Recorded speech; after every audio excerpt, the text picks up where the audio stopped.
From our home and native land, Toronto's newest pulp culture podcast, covering your favorite comics, collectibles, media, nerderific origin stories, and more. Hosted by your northern neighbor, Jowy Pangilinan. Here it is, nerdos and nerdettes, Comic Sync!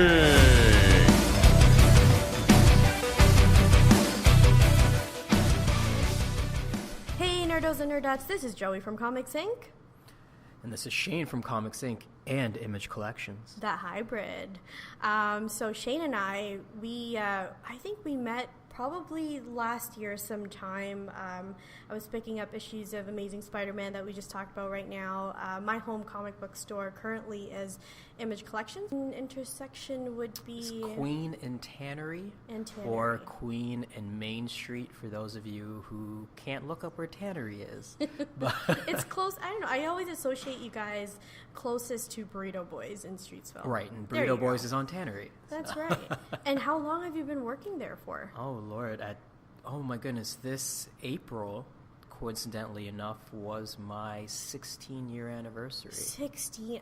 I don't think I've done anything consecutively in 16 years. That's a milestone, I have officially, as of next week, been working there for half my life. Jesus. And you're not, don't quit, because you know my bid well. So. Put it this way, I know there's a day where I will not be at that store anymore, and everyone who I've been doing their pull list for more than a decade is going to be really sad when that day comes. There will be a party. No, you're amazing, man. Yeah, so 16 years ago, the first time you ever worked there. You were a customer first, though. Yeah, I actually started going there when I moved to Mississauga. Actually, when we moved to Streetsville.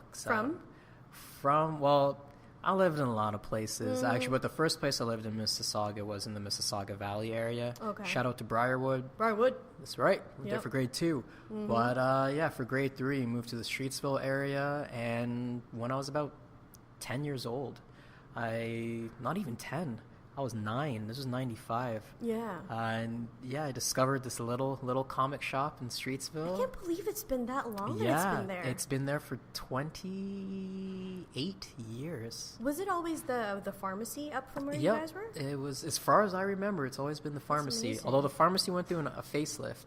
I don't know if it was an IDA before, if it was just a local Streetsville pharmacy. It's an IDA now. But it's been an IDA for a little while now. But yeah. And I think it was a Guardian. I think it was called a Guardian before, but yeah, it's one of the the drugstore has definitely been there for donkey's years, but 28 years Image has been there for. God. So he was a 9-year-old customer turned into employee. How did that happen for you? You just begged Todd like that? Well, it was one of those things where I was in high school and I wanted my first job. And it just made sense that the place that I went to most frequently that wasn't school or my house or my friend's house was the place that I try and find a job. So that's your second home, though. It was my second home because I went through all those eras of like the 4 comics for $1 bin and Overpower and the Flair 94 cards and the Marvel Masterpiece cards. You were there when Indigo wasn't Indigo. Right. Jesus. Back in the day, we had the Triple Play. There's Bushman Games. There's this other game shop in the now Shoppers Drug Mart Plaza that they did Yu-Gi-Oh and Pokemon tournaments. And now you guys do. It was when Yu-Gi-Oh circa 2006. That was another level. That's another shout out right there. Worth it. Shout out to Anthony and all those guys, Dale. All you kids that I saw grow up, and now some of you are fathers and living elsewhere. That I helped organize Yu-Gi-Oh tournaments for. We're starting to sound like the guardians of Ola. We're like Jazz, who now has graduated on the comic books. Yeah, shout out to all you guys. And of course, we got to talk about Todd. Todd has been there. He's been the owner since 28 years ago, right? Yeah, that's his baby. It's kind of a running joke, but we always liking him to Gandalf because especially when he has his beard going, he gets a really manly beard. Sometimes when he shaves, I'm like, oh no, that was Todd. See, I'm used to the shaved face, but when he lets the beard go, oh man, when he lets the beard go, he looks like he should be having like potions with Alan Moore or something. He could. You know, those back rooms there's a lot of short boxes in that back room, man. Oh, there's a lot of magic and clutter in those back rooms. Yeah. We won't even discuss that because I know all the secrets of that store. I really need to know. Like, I just want to volunteer one day and disguise I'm pretty sure there's a whole run of the Clone Saga and maybe even multiple copies somewhere. And variants and... It's whether we can locate it as another story, but it exists. It exists. And that is the magic of Image Collections. That is. And you know what? The first time that I did go to Image Collections was many moons ago.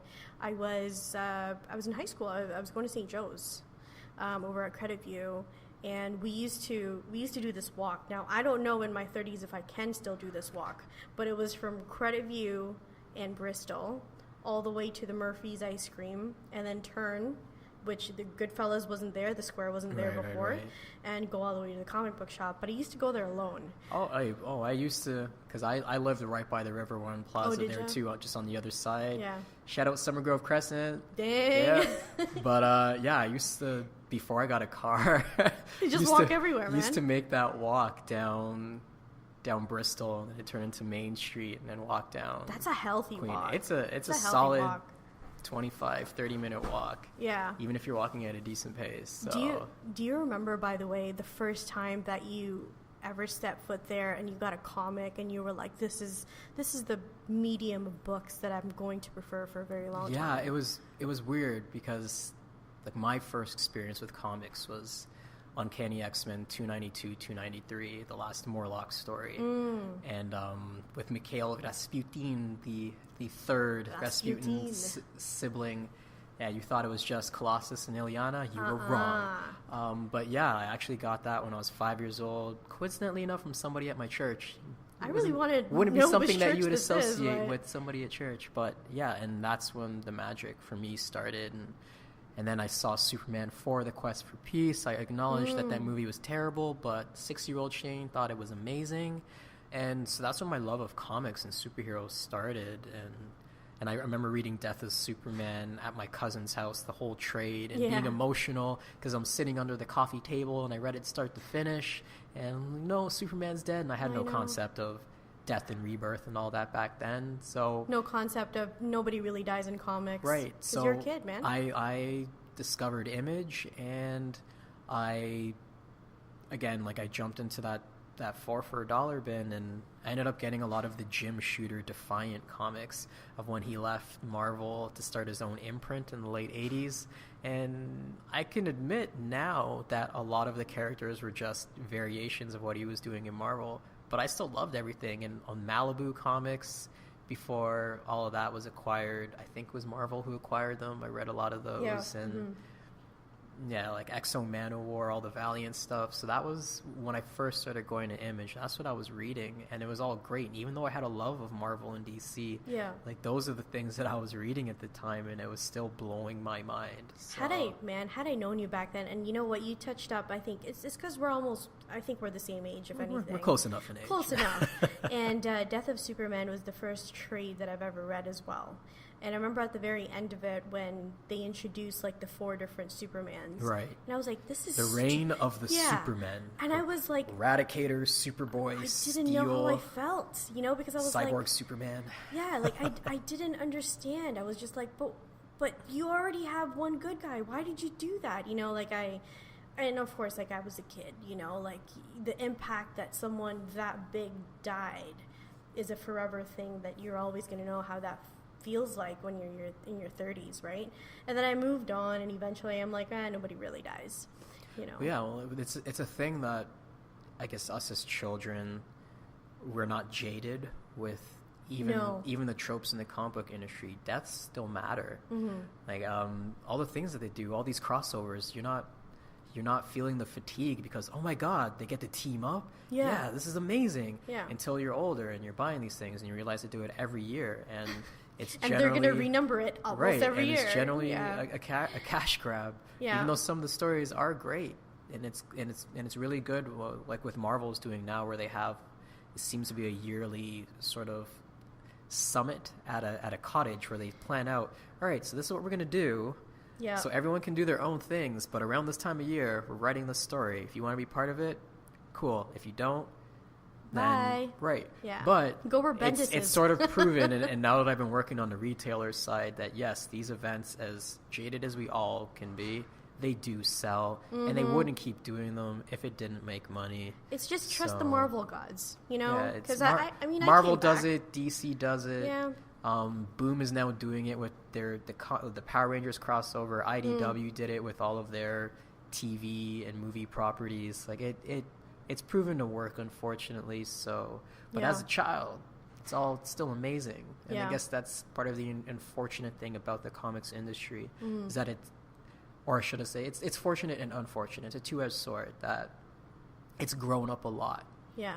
And you have a lot of horror and crime and dramatic writers and people in television now doing comics, and so you have that maturity, and you have things like The Walking Dead and Preacher and Lucifer that are all great watches, and they're nothing, doing justice to it, right? There's too, nothing what you would thought a comic book based TV show should be, but it's also now a medium that's not very accessible to children, and that it's changed though, and the demographics of comics. And it sort of sucks because there's not as many comics now to pass on or even introduce kids that are 6 and 7. No. And now they have the cartoons, but it's not the same. Like, well, I don't know necessarily if kids are even that interested in reading these days, right? Like, I mean, right, that's part of the unfortunate reality, because everything is so instant. They don't have the patience to kind of flip those pages anymore. They need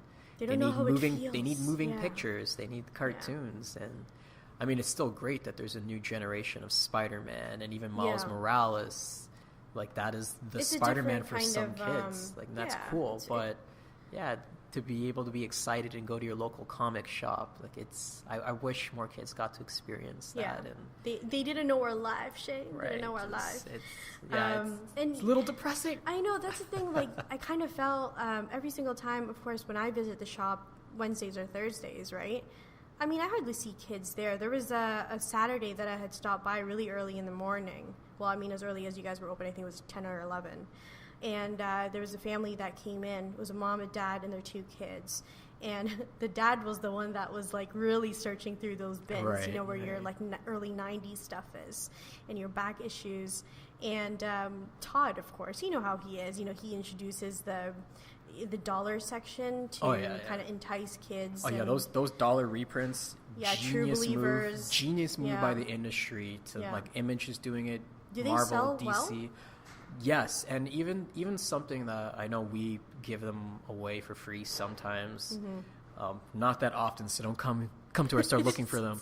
But like Shane said, but the fact that those are accessible and they have these big issues and milestone issues that they've reprinted for dirt cheap to sort of use as a gateway for people is one of the best ideas they've had in the last 10 years. Do those people ask you for those comics because they know they exist? Like, or do they walk in a store and they're just kind of like... The vast majority of people walk in not knowing that they exist. Okay. And then it's actually more of our regulars that know because they go through the order books, like the previews, and they know. But coming out, a lot of the casual fans, like at the store, we do still have those walk-ins from St. Joe's, like not the high school, but the elementary school in the area, and even Streetsville Secondary. And a lot of them will have some sort of baseline knowledge of comic book characters, and they'll know a big storyline. Maybe from their like cool aunt and uncle. Right? Yeah, they'll know a big storyline. They'll come in looking for that one, and not realizing that either some of those trades have been out of print for a long time, or it's just so popular that it's constantly sold out.